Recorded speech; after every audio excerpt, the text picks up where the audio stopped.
Hi, my name's Jane Sanger and I'd like to help you fund and make your short film. Loads of you have great ideas and good concepts, and all that you're lacking, as per usual, with all of us, is funds. I've made 16 short films and about 40 shorts, that's sort of 5 minutes to 7 minutes long and under. And I would like to help you to fund those films, because I've found a lot of tips and tricks myself along the way in 10 years of filmmaking, and I'd like to help you too. So the first thing that's very important is to have a great script, of course. It's your concept and then you write your script. And unfortunately today, a script is not enough. You can't sell things or sell it to people or get any backing at all without a few other things. So you need a tagline, a logline. Now you can look that up on Google it. There's certain rules with log lines. It has to be only a certain number of words, and a tagline is something short and punchy, like for one of my films, Quite Right, it was "Be matched or murdered." That's a tagline, and the log line might be something longer, like a couple of sentences describing the film. And then you need a synopsis, so a 1-paragraph synopsis, and a treatment. What's a treatment? A treatment is kind of like your script written out as a story, so it might be 1 to 2 pages long. And different people will ask for different things, but they're all very useful if you're going to do crowdfunding to help build your crowdfunding page, if you're going to write to people, all the different things, you need those. And it's a very good idea to get your script looked at by not your best friend or your mum, because they won't critique it properly, but to get it, either go to a script class or ask someone who you respect but you're not that friendly with to read it through and give any critique. I mean, some people won't do it without being paid, but a lot of people will. So you can write up on perhaps an FB group of scriptwriters and say, anybody interested in reading my script and giving me some pointers, and sometimes people will. So the next thing you need to do is to write out a page of your core crew, if you've got them, you know, your DOP, your sound person, your set designer, your costume designer. Now, of course, if you're going low budget, you may not have any of money for any of those things, and you still have to. It looks better if you're trying to go for high-profile actors if you have all those people in your setup. But of course, I've done the lot. I've done everything except for, I've even done the photography. I've done everything except for the sound. So I've bought all the costumes, I've or found them or begged or borrowed them, and set up found the locations, set it all up. And of course you have to start somewhere.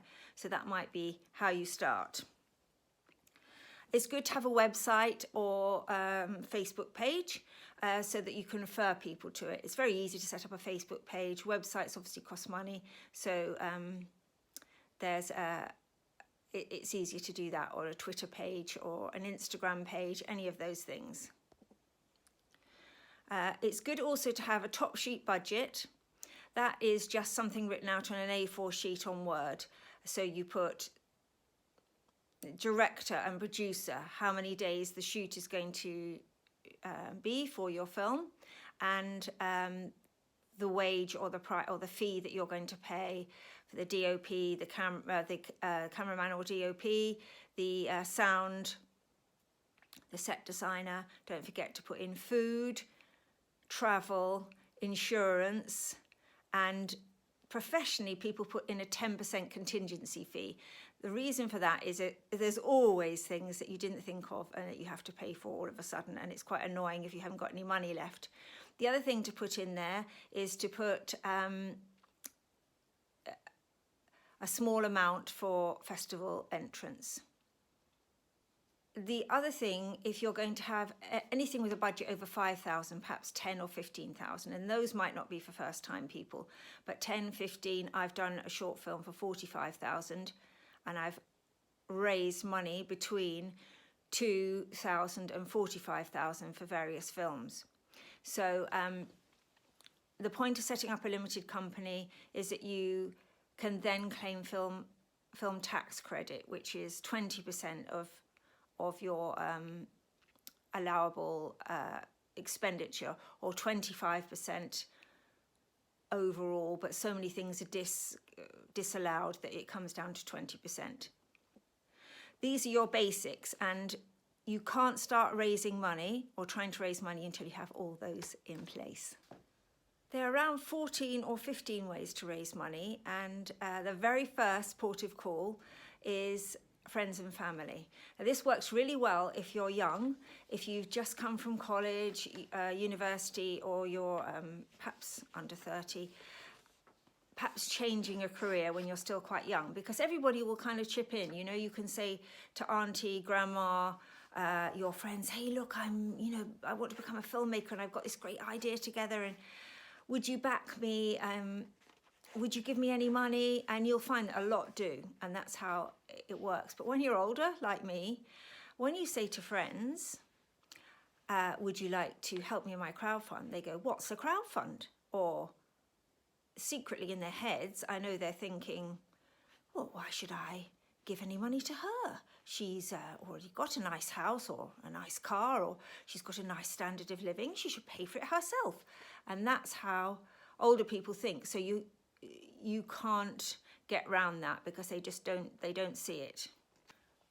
So remember that there are 14 ways to raise money, and just one of them is crowdfunding. Of course, it's a very useful way, and I've crowdfunded successfully between about 600 when I wasn't very successful, and about 17,000. So it can be incredibly useful. There are a lot of things that can help you with crowdfunding. So the first thing is you make a really good campaign page, and that's on Indiegogo or Kickstarter. There's other ones like Greenlit, Seed and Spark if you're American, and various other ones, even GoFundMe sometimes.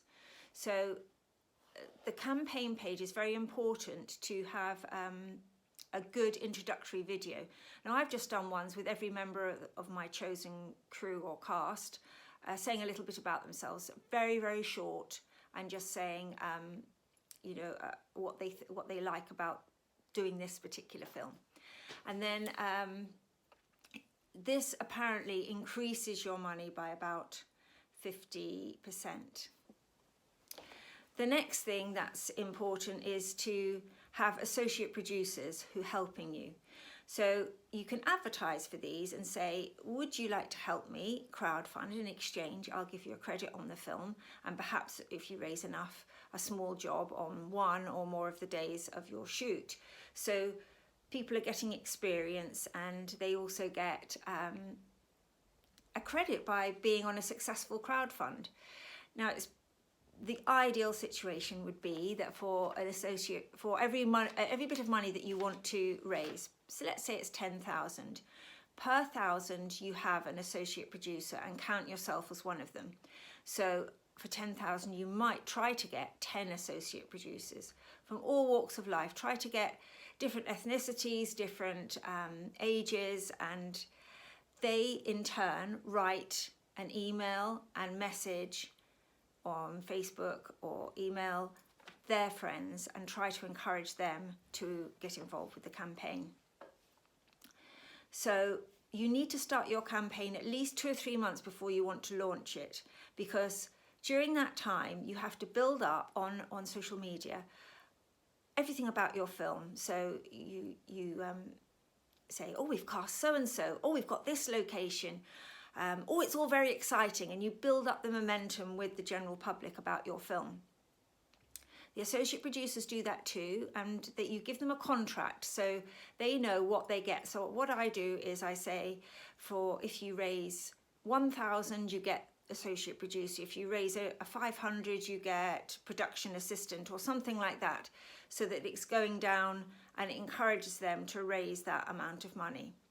I also have form letters so that they know, and form emails so they know what to write. And I say, this is 6 weeks before, could you write this email to 40 to 60 of your friends? Not all will reply, but we all rely on perhaps closer friends and who may be more involved. And then 1 month before, you write another email or message, and so on like that. And what you try to do is try to get them on the first day of the launch of the crowdfund. You try to get them to donate on that day, because it's very important that within the first few days that you get about 20% to 30% of your funds, because this gives it something like, I can't remember the exact figure, but it's around an 80% more chance of being successful. So it's been proved by statistics that it's best to launch on a Tuesday at 11 o'clock, run a 6 to 9 week campaign, and finish on a Friday at 8 o'clock. That's when people have come in from work, on a payday. Because obviously some people will come in and say, oh yeah, I've just got paid today. Yeah, I'll do that. And that's how you get more money. Don't ever be over ambitious. Don't think I'm going to raise 10,000 when really you haven't got that much social media clout, and that's too much for a first-time filmmaker. You might just try to raise 3,000 or 4,000 and the rest of it another way. So being over-ambitious will make it fall flat. People will think, well, we'll never get there.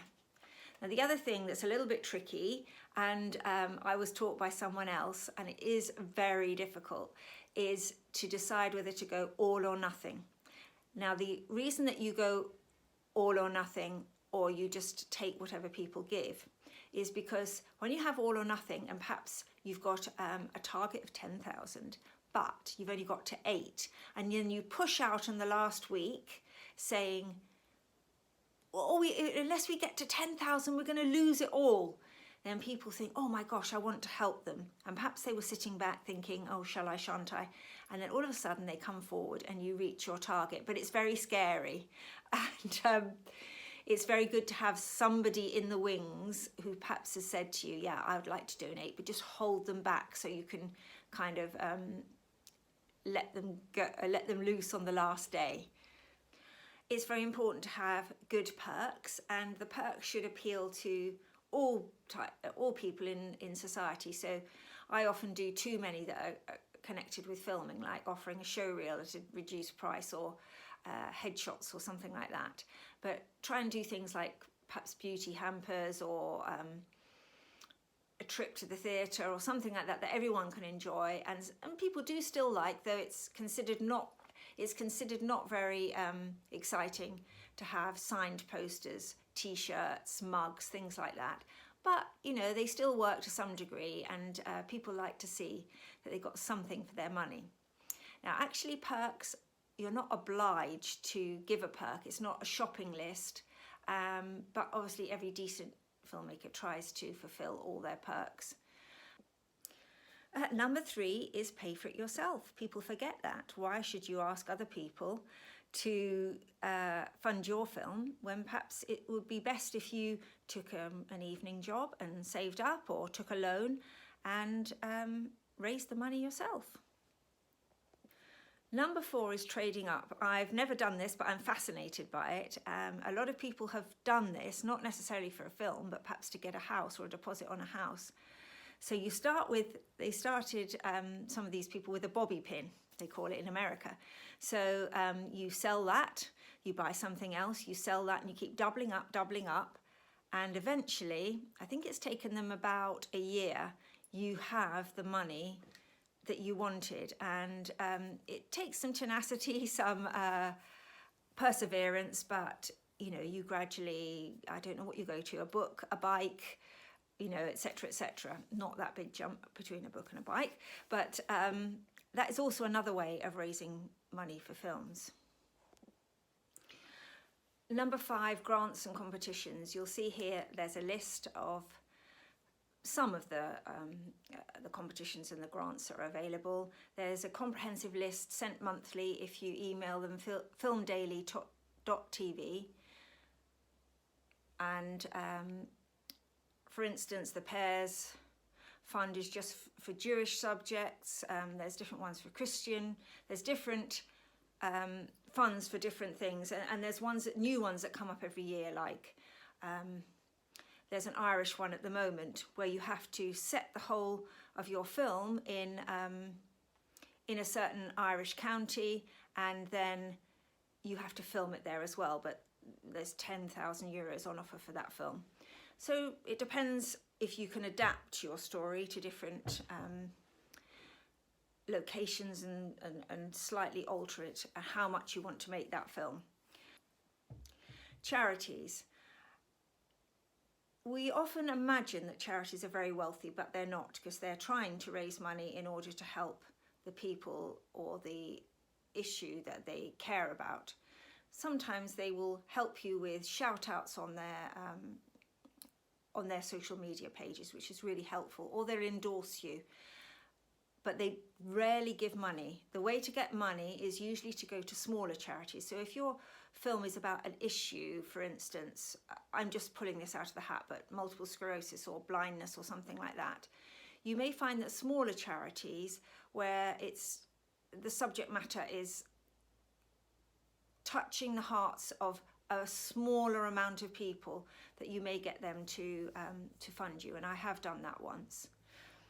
Then if you find out famous people, perhaps you're not able to get to famous people, so influencers perhaps who've had a brother or a sister, mother or father who've had this illness or condition that your film is about, or they're particularly supportive of certain political issues, for instance, then you may get a free shout out. You won't get money, but that helps. So they might shout out about your crowdfund, and more people will come to it. The same thing happens with going on podcasts and talks and things like that. You're not paid for it, but you can talk about your film, and it may just strike a chord with somebody. Number 7, actor sponsorship. So there's lots of ways of involving actors. One of them is as extras on your film, and you can offer it in the crowdfund for perhaps 100, 200 sometimes, depending on what the subject matter is. Some people think you shouldn't have to pay for your part, but we're not talking about paying for a part. You're talking about a perk. So if people start saying that to you, say this is a perk for somebody who's made a donation of X amount. Another way is to, I've been quite successful with this, is children who want to launch their careers or further their careers. Often the parents will sponsor them within a film.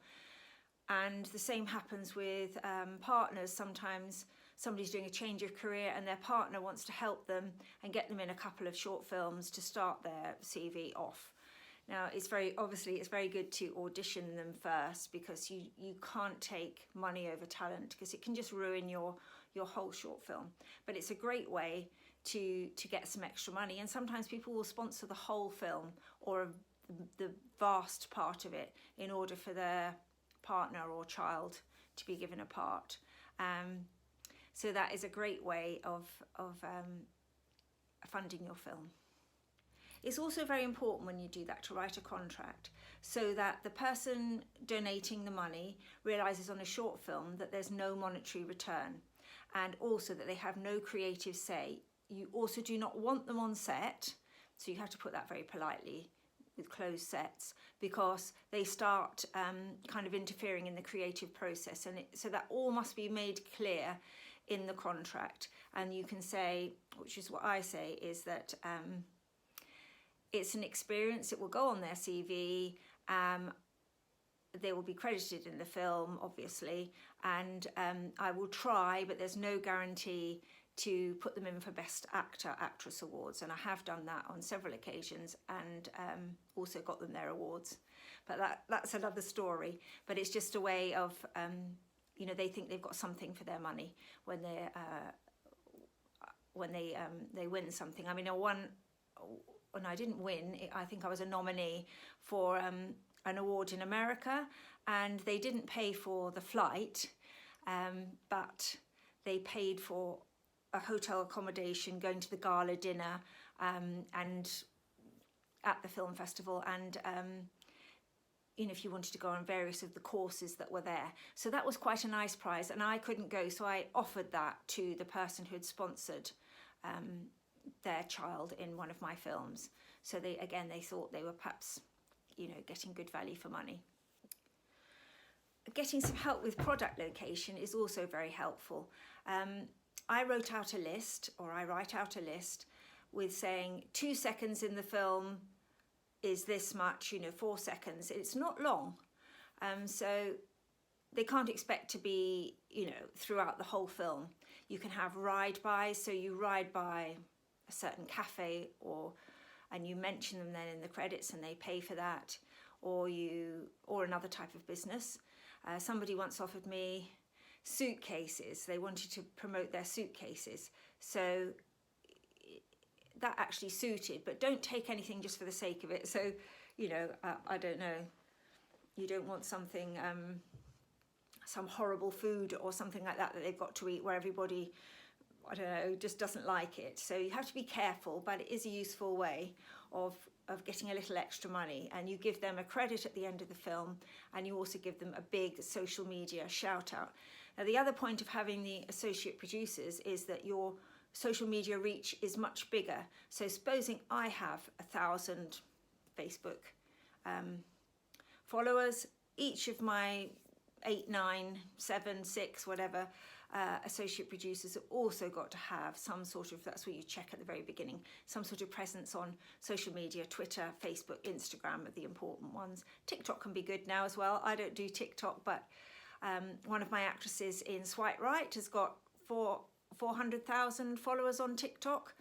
That could be very useful. She's paid to be an influencer, so she makes up little sketches about different products and people pay for her. So if you had one of those in your associate producers, or you know, one had a sister, brother, partner, whatever, who was a TikTok influencer, then that could be useful as well.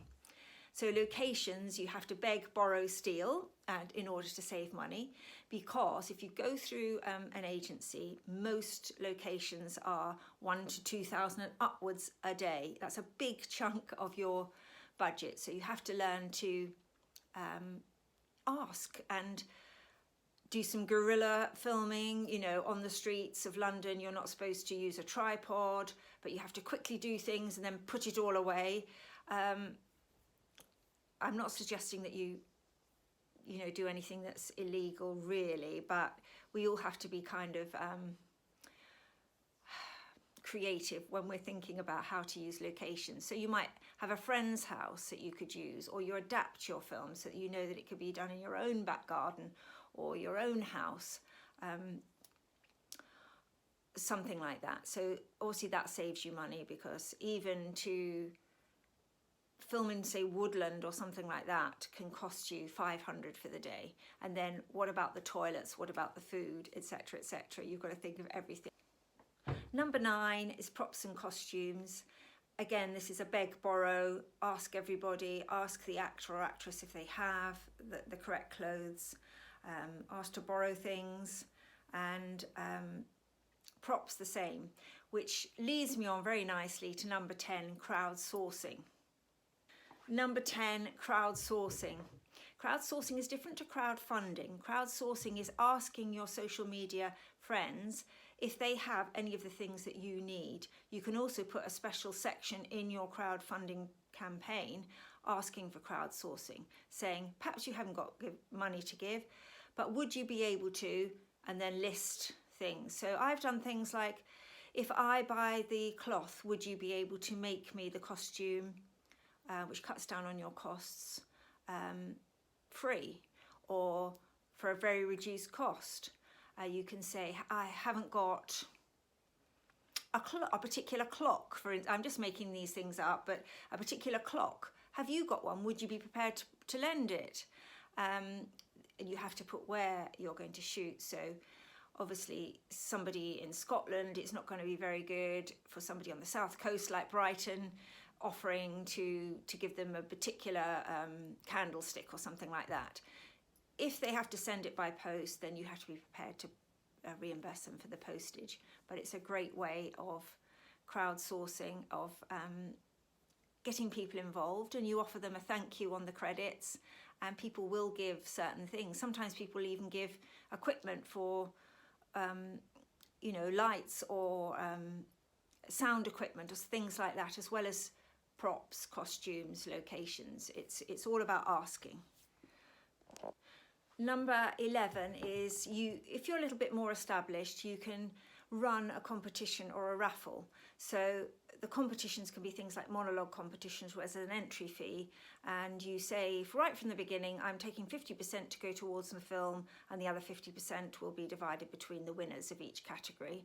Or sometimes different people, some people have been very kind to me, have done just a raffle to raise money for the film. Perhaps usually once you've cast and someone's son or daughter, or they're in the cast list, then they will be keener to get involved, and that could be, the raffle could be anything, a bottle of wine or a hamper, those kind of things, beauty products and things that everybody want.